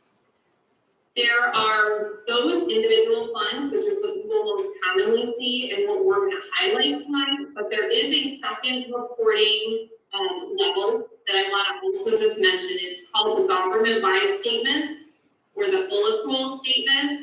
And this is where you will see an all-encompassing government. It will include your debt, capital assets, compensated absences, that long-term focus of everything kind of all in that your municipality has. The individual funds do not contain the actual long-term liabilities and debts. That's only on this higher level. But today we're going to focus on funds. So what is a fund? So as I mentioned, in private sectors, they may set up companies for legal liability purposes where they are going to segregate different operations. In a government, we utilize funds for those different activities. There are some funds that are optional, and there are some funds that may not be optional. We'll talk about why that is and when that happens. When you have certain funding, so grants, meaning they may require you to have a separate fund. So if you are awarded a grant, it may say in the document to your accounting team, this is required to be tracked in a legally separate fund. So sometimes it is an outside restriction that is placed upon you to do that. Other times, it is an optional choice that you can make to whether or not you want to track an activity like a special village, for example, in a separate fund. Any unspent money that comes into governmental funds will be reported in different categories in your fundings, and we're going to spend a little time talking about that. So what is the general fund? As I mentioned, there are some individual funds that have to be created because of laws, whether it might be in a debt agreement or a grant, or just by choice. But anything that isn't outside of there, all the other unassigned activity is in your general fund. And this is really the fund that most people focus on when they talk about your government, is because this is containing really uncommitted resources for the most part that you can use for the most broad purposes. There are many other types of funds besides your general fund. So we want to spend some time talking about what could these be. So as I mentioned, funds are created to show accountability, how that revenue coming in is being used to be spent. And so we're going to talk about a few different categories. There's governmental funds, proprietary funds, and fiduciary funds. So let's see what each of those are. So in the governmental funds, this is where the general fund is, again, a fund that has the least amount of restriction in it. And then we have a category called special revenue funds. And some special revenue funds, the majority of the revenue coming into them has to have some outside restriction. So that could be a property tax village that's for public safety that can only be used on that. It could be for a grant or some other restricted revenue coming in. There are some communities that will track all their villages in the general fund. There are some that choose to have a separate fund, a special revenue fund, for every village. It's really exponential. But for grants in that, you may also choose to have a separate fund. You might be required to have a separate fund. There's also debt service funds. So it's just like it sounds. Debt service funds are set up to pay your debt payment and your interest payment on debt.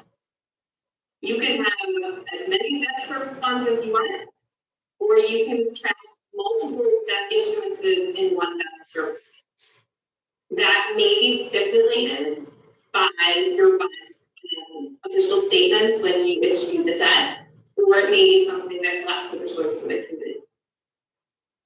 Likewise, there's capital projects funds. These are usually completely at the option of the government. Most of my clients have one if they choose to have one. Some use it to move money in kind of as a savings. It often comes from the general fund, so it's often unrestricted money. So it's important to know, like again, projects fund, it's possible that that funding really came from the general fund and it might be unrestricted. I have some clients that are doing some substantial projects and maybe establish separate capital projects fund per project. That's also an option. There's another fund type that's not as common, and it's called a permanent fund. And this is to account for any resources that are permanently restricted. So the most common one that we see is like a cemetery perpetual care fund. If the municipality has a cemetery and there's a fund set up with restrictions that they are tracking for that purpose. So let's talk about proprietary funds. These are also called enterprise funds. So you'll hear those, you'll hear business type funds. I know they don't make it easy. There's so many different things in terminology. So the thing to remember here is these are commonly referred to as business type funds because they operate like a business. The intention is that they are fully supported by charges for services. And you are only really allowed to call something an enterprise fund if that is the case. So an example would be your water and sewer. If you have potentially an high school or a golf course or a senior housing, where you are establishing rates with the intent of funding that expense. So all of these are designated for businesses. You charge your residents for resources come in, and they are tracked in something called an enterprise. There is a second type of proprietary fund called an internal service fund. These are funds where you take in charges, internal charges, so from other funds within your own, and you will set up an internal service fund. Each fund is going to contribute into that fund to some sort of centralized operations. So a common one might be employee benefits. You're gonna bring in revenue from all your different funds that have employees, and then this internal service fund, and you're gonna pay their benefits off of it. Another common one is on. So you might send in money from the different funds that utilize all your different vehicles and pay for those expenses out of this one over pool. The last category is fiduciary. So these are ones where their activities that your government is acting as a trustee or agent for someone else. So don't think of these as money that is really available to you, because they're not. These are supporting things outside your government that you are tracking. So there might be a pension trust fund where you have your, it's not yours really anymore, but you're tracking that pension money that you have set aside to pay those long-term benefits. Or an OPEB, which is other post-employment and healthcare. That's your retiree healthcare funds. You may have a fund for that. Those are also part of the fiduciary structure. And then lastly, another type of fiduciary fund is custodial. So these may be where your tax collection fund. Almost every government will have one. You're collecting those taxes in. Some go to you into your own funds that is your taxes, and some go. Sometimes you are that fiduciary and you're collecting on behalf of others, and then the school district or college or the county, and then you are sending those over to them. So what's the key takeaway? Take the time to look at your statements and see what you have. All of your local units of government will have a general fund, but that's the only thing I can promise you. Beyond that, you may have some or not have some of the other ones that I talked about. So it's good to get familiar with those. So I mentioned fund balance a little bit earlier. Let's talk about that. You're going to hear that a lot when you are hearing about anything financial. What is our fund balance? Where are we at with fund balance? So accountability tells us that assets are things that we have that we own, and liabilities are things that we owe other people. So when you take the difference between the assets and the liabilities, you get what is called equity. And in the general funds, we call it fund balance. So call it your equity, but business type, we call fund balance or balance. Your governmental funds generally report assets that are only available within 30 to 60 days, because it's short-term focused, and liabilities that are current claims, so not long-term stuff, not debt, not compensated absences. This results in what your fund balance in that fund is available for you to spend. So everyone says, okay, so I have all this fund balance. Can I spend it all as I wish? Not always. So you will look down when you get your financial statements in your funds, and if you go to the fund balance section, you may see a lot of detail there. You may see no detail. It depends on how your government, what is made up in that fund balance. But there are certain things that will be in your fund balance that you need to know about. So there's 5 categories. GASB just makes stuff easy on us. So GASB is the body that the regulation that your auditors are making sure you're in compliance with when they audit your statement. So the first category is non-expendable. So you may have things in your assets and prepaids that are things you already spent, right? I already paid for that health insurance for July for my next year. So you don't have that money to spend anymore. It's an asset, you pay for it, but there's nothing for you to spend. So there's non-spendable things. There's restrictions. So remember when I said that you could get grants and you could track them in special revenue fund, or you could track them in your general fund. If you are tracking restricted things like millage, grants, you have to track whether or not at the end of the year you have anything unspent. And if you have those restricted funds unspent, it's a legal external restriction. It has to show in your fund balance that legal restriction exists. Now, what GASB allows you to do is, if you don't have anything that's restricted or not spendable, but you have things that you're intending to use that fund balance for, they give you 2 options to try and communicate that to the readers of your financial statements. So one of those is committed, and that's an internal restriction that those charged with governance, so that depends. I won't get into the details. It usually starts with the board of council, but sometimes it can be delegated to others, like the finance director. But someone internal or any internal to the organization can make a formal action to commit funds. So let's say you want to buy a fire truck next year. You may say, hey, we have this $600,000 bumper truck that we want to purchase, and while it's, we want to make that known. Well, there's no legal restriction on the money. There's nothing else that's going to break it out, but you could pass a resolution before the end of your year to say we are committing this money for this purpose, and that can appear in your statements. The only way to undo a commitment is to spend it for that purpose or to have another resolution uncommitted. So you still do have some control over it. It's not an external restriction. They also give you an option that's less formal. If you want to wait and see how your fund balance ends up at the time of your audit, this does not have to be done by your year end, but at any time you can assign it and say, hey, we're going to assign it for this bumper truck, and it's going to expire next year. It's not formally there at that commitment level that you have to spend it or uncommit it. It's just going to tell the readers that information, and you can reevaluate it next year. So key takeaways.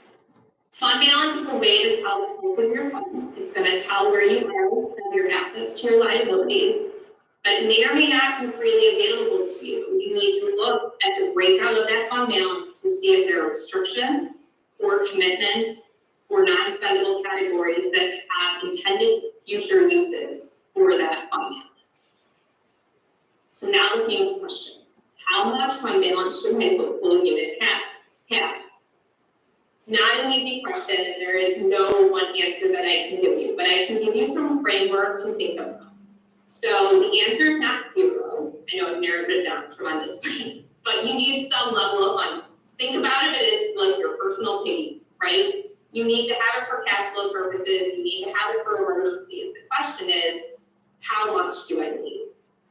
So there are appropriate levels of fund balance. It's possible to have way too little, and it's possible to have way too much. But what makes the right answer is dependent on a lot of things. So like our own personal lives, fund balance factors are, everyone has different risk tolerances, right? Just the same as local units. And everyone in the local unit may not have the same risk tolerance. So some will tolerate more risk and say, hey, you know what, I'm going to spend a little more, have a little less in my savings. Others are wanting to be like, no, I really want to make sure that we got what we need. So one thing to think about is, what do we have in upcoming spending?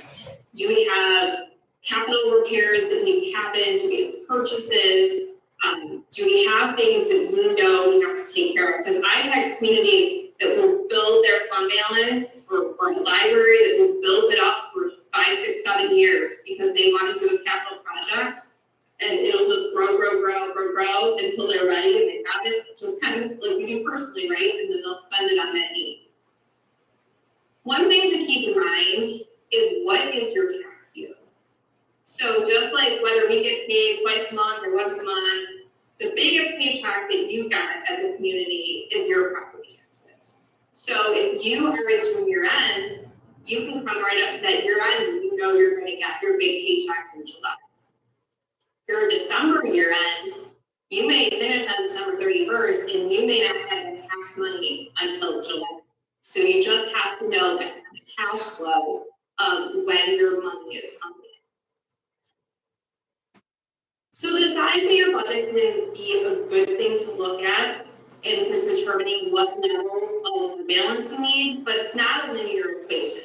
So if you are a really small village or if you are a really large city, it's not a one size fits all. So if you think about, if you had a repair problem, you had a water main break. That water main break may be $100,000 in a small village or $100,000 in a big government or in a bigger city, right? So if you have very little fund balance in a small village, it's not going to be enough. So a lot of the times smaller communities, as a percent of their expenditures, have a little bit higher percent of fund balance when you compare to their expenditures than a larger city would have just because of the size of their budget. So some minimum fund balance factors. A very small government, like I said, making more, so they may target 20 to 25% of their expenditures. So that's like, when you think about it's like a quarter of your year, right? If your door's shut today with 25% of your expenditures sitting in fund balance, you could operate like, smaller, it'll translate to a little bit more. We make sure there's 50%. A very large government, they need to 10%. 6 months. Their Budget for 6 much more for a year, right? So that's still much. months. Sure.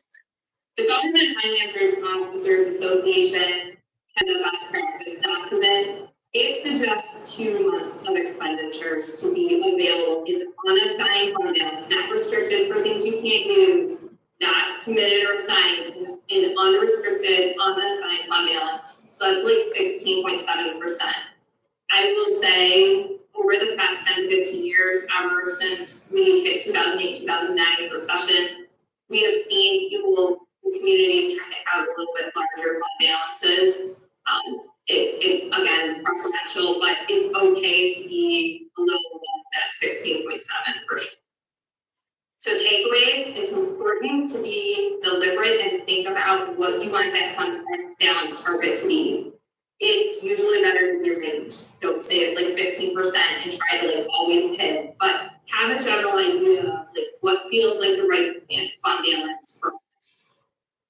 It'll change a lot between communities, it'll change between people you're likely going to be sitting at the table with, which is why I think that range approach is the best. So it's important to understand fund balance when you go into your budget process. Because you are going to be setting a budget that will either increase, decrease, or maintain that fund balance. And so that long-term perspective of where you want it is important for you to understand where you'd like to see the revenues and expenses lie. So a budget serves a very different purpose for a government than business. For a business, it may be aggressive. It is really like that target that you're working to achieve. For a government, on the expenditure side, your budget is called an appropriation, and that gives legal authority for management to provide services up to that level, not to exceed. It's actually illegal to exceed that. You can amend your budget, people do it all the time, but that is the difference between a corporate versus a municipal budget. So a budget is not a forecast of an amount that you expect to spend. It's the maximum amount that management is allowed to spend based on the budget that you will pass. It is important when you come to the end of your fiscal year, the goal is to not have any actual expenses exceeding budgeted expenses. So very much so, your finance department will likely have a little bit of cushion in there to make sure that any last minute needs or whatever still come in under budget. So they're not sandbagging you, they're not trying to like inflate the budget. They're trying to stay in compliance in most cases with the public act that says you need to have your expenditures come in under budget. This is an important thing to note. Sometimes what it means to have a balanced budget is misunderstood. So a lot of people think that a balanced budget means my revenues equal my expenses, and I always have to have my revenues equal my expenses. That is not true. A balanced budget, your revenues may exceed your expenditures, they may be the same, or your expenditures could exceed your revenue as long as you have fund balance. So it is okay to have a budget that will use fund balance. Remember I had that example of a community that was like saving up for a project? So they're going to increase that fund balance over time. Well, at some point to use it, their expenses are going to have to be greater than their revenue for that to be done. And that's fine. When you get in trouble is you cannot go into a deficit. So you can't pass a budget that's a budgeted deficit. So that would mean that your expenses are so great that it is higher than your revenue and your fund balance. And now you're going negative. That's when it's not. But if you're going to stay positive in your fund balance, your expenditures can exceed your revenues in a budget. So it's a very important planning tool. It can really shape your community as far as projects, as far as goals. So try and keep that perspective when you're adopting it. What are our long-term goals? What are the things that are on our agenda? Is our budget building that into it? And is what we're budgeting sustainable over a long period of time? So I have some communities where I've had to help and they've had us assist on because they constantly have expenditures over revenue every year and they're eating that fund balance and now they've eaten it to a point where there's almost nothing left. So those are some trends that you just want to watch for. So the annual budget is where you'll influence your local unit. Think about your service levels, your goals, long-term things, not just individual dollar items. Think about that big picture when you're adopting it and expect to see that your actual results are going to probably be better than you budget because your management team is working to make sure that your budget, you don't exceed your budget. So what can you do to improve the health and protect your local unit's financial health? Consistently, almost every community that is in excellent financial health today has one thing in common, and that is that they have. Nope, I just need it for my next meeting, so next week. It can be 3 years, it can be 5 years.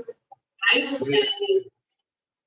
I'm here from 7 to 4 most days. I mean, it's definitely here from maybe 15 or 7 to 11. But we have so and it's not very good. But those that exceed because getting that, we've been through a lot, right? We've been through COVID, changes that's occurred, and I think it's becoming much more apparent that we need some figures out to understand how this is going. And so that's a really great tool. They can be not that hard sometimes even set up, but it's really, really impact how you budget and make decisions. So I know that was really fast. That was a lot of information. We're always available if there's questions and ways we can help, but hopefully it's a few key terms that'll help you in navigating. Feel free to reach out to your management and to your auditors. I know if we're your auditors at Neighboring, we're always more than willing. We have it prepared to sit down with newly elected officials and walk through and give you a private tutorial. Either as a group or individually. So if you want to learn your financial statements, I promise you there's someone out there who would love to have your attention and explain it to you. So thank you so much. If there's any questions, I'm happy to answer them. Thank you, Carrie. I'm going to pause just for a moment in case anybody has questions that they're posting in the chat.